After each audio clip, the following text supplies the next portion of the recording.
Everything we do in the state of California, because of the statute of limitations, has to be in writing. Yeah. So, you know, everything is in writing, and the It's contract's all quite, about it, yeah, so. it's quite, we'll get to the contracts in a minute. Okay. Can I ask a question? Yeah.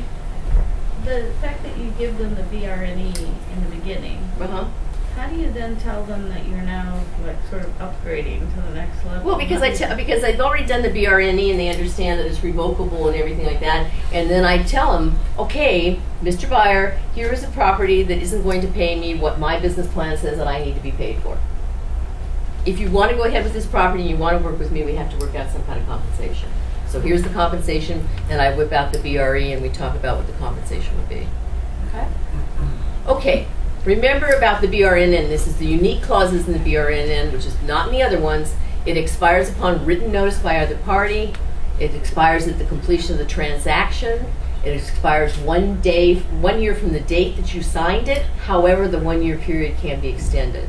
Okay, so that's all in the BRNN. Why do we use the form? It's non-threatening. It's the first step in presenting buyer-realtor agreements. It prevents misunderstandings. Make sure your expectations and their expectations match. And then, again, we have the contractual limit on the right to bring legal action. So I think this is the most important thing we should remember about the BRNN. It's easy to do. We have to do it anyway. Just get really comfortable with using it. And then it's easy to slide into the next step from there if you've done it right the first time. Okay, so let's talk about the non-exclusive. Now, I'm presenting this to you because it's there and it is available. It's the buyer-realtor agreement, non-exclusive right to represent. It's the agreement between a potential buyer of real property and a real estate broker. It's just like the BRNN, except it provides for the broker to be compensated when, you know, for services rendered on behalf of the buyer, and it is non-revocable.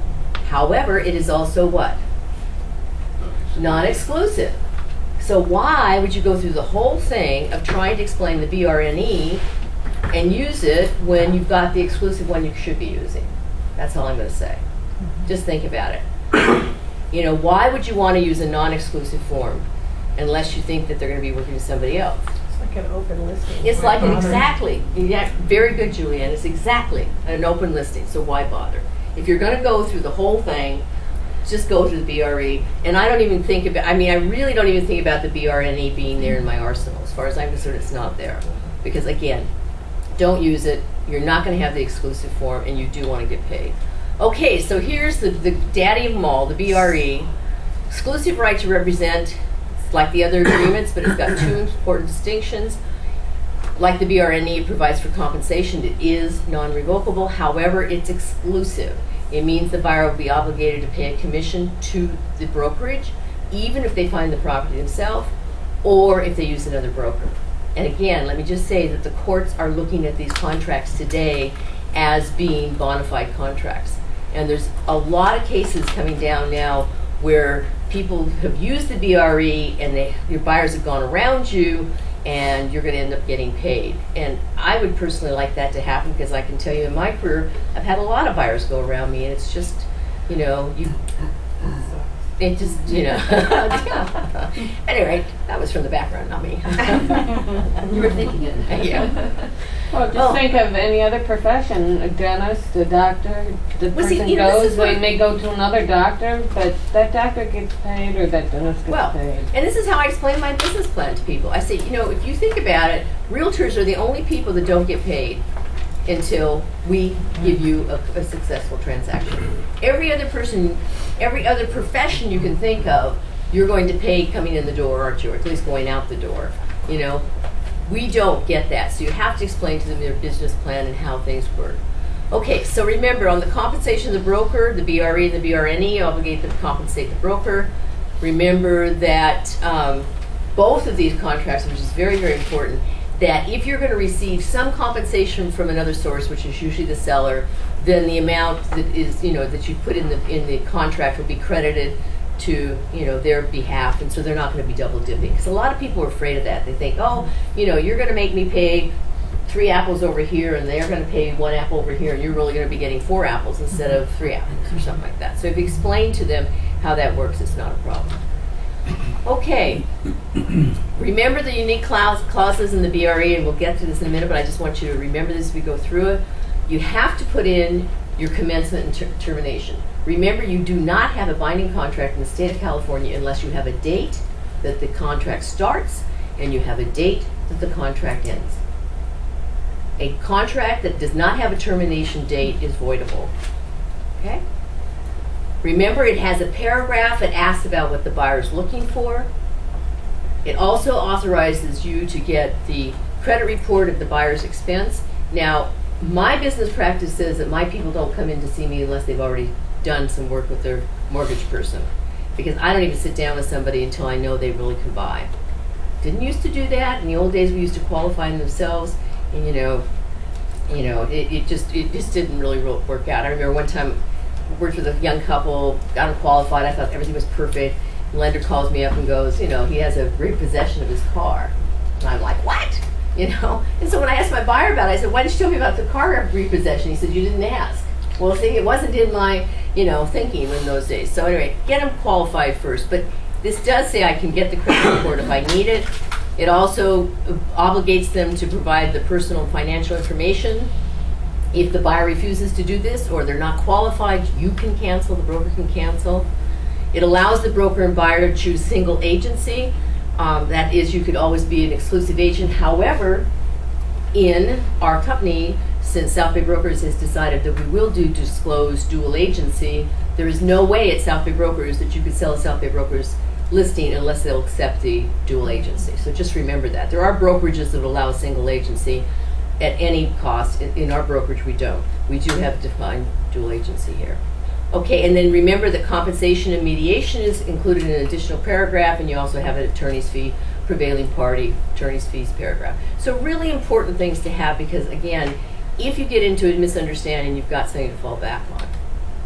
Okay, so questions and things, I'm not as smart as I sound. It's all here. It's just easy to find. If you go to car.org, www.car.org, click on the legal. First time you go in, you're going to have to give them your password and do things like that. But click on legal. You will find that there's over 200 different articles on different things. There's almost anything you could ever ask or want to know is in that database. So there is an article. It is actually under legal. It's the 207 articles of buyer broker agreements. Also, you'll find that there is an article that's a Q&A for your clients, and you may feel more comfortable. I would suggest that you look at this. Think about maybe printing out the Q&A for your clients when you first meet them, so that if you do run into, I don't think we want to sign it or we want to think about it, you can hand them the article, they can take it home as their homework, and they can feel more comfortable. It's both of these articles are very conversational, easy to understand, and they're in a Q&A format, okay? All right, so let's go to the, how are we doing? Let's go to the, try my escape. Okay. Let's go to the contracts.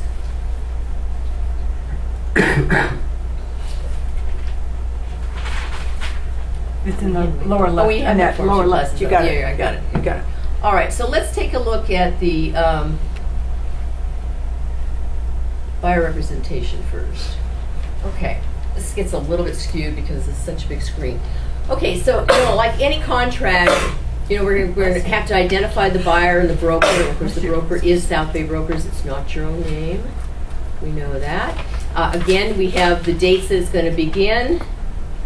Okay, and we're going to have the date it's going to end. This is actually, the default is 1 year, or you can make it longer or shorter. This is where you put in, if it's only for a day or 2 days or something like that, you can put that in there. It talks about agency relationships. It talks about buyer representations. It talks about the fact that they'll accept possible dual agency if the seller. And it also has a place where you can do single agency. Remember that we are not a firm that only lists properties for sale, so if it has anything to do with South Bay Brokers, they're going to have to accept dual agency. But if it is an outside brokerage and you know it, you can make sure that they understand you'll be the buyer's agent only. The other thing that's very, very important, it says buyer understands that other potential buyers through this broker. Remember, the broker, the agent in the state of California is the brokerage. It's the brokerage and the name of the company and everything. It's not the two offices or anything like that. So this protects you and lets them know that there may be other buyers who are going to have buyer's representation through South Bay brokers, maybe not through you or maybe through you, but they're going to agree that that's okay.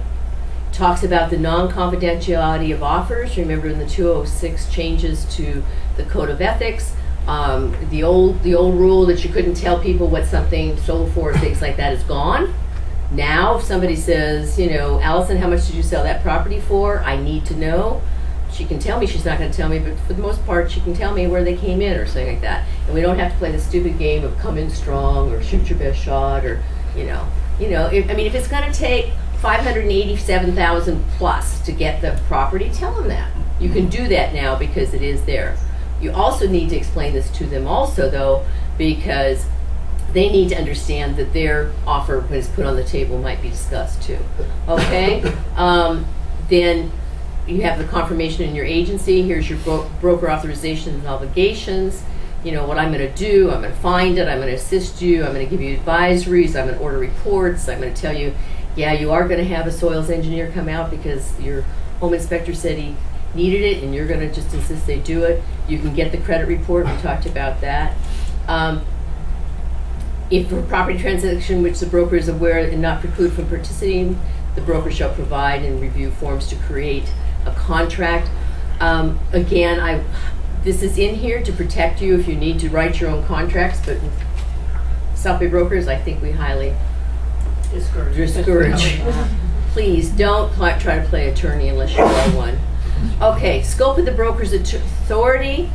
Okay, it says that we're going to recommend that you select other professionals and things like that, but we cannot guarantee the other professionals. It also says that again, you're going to see this not only in the buyer-broker agreement, but you also see this in a number of different caveats as far as your BIA.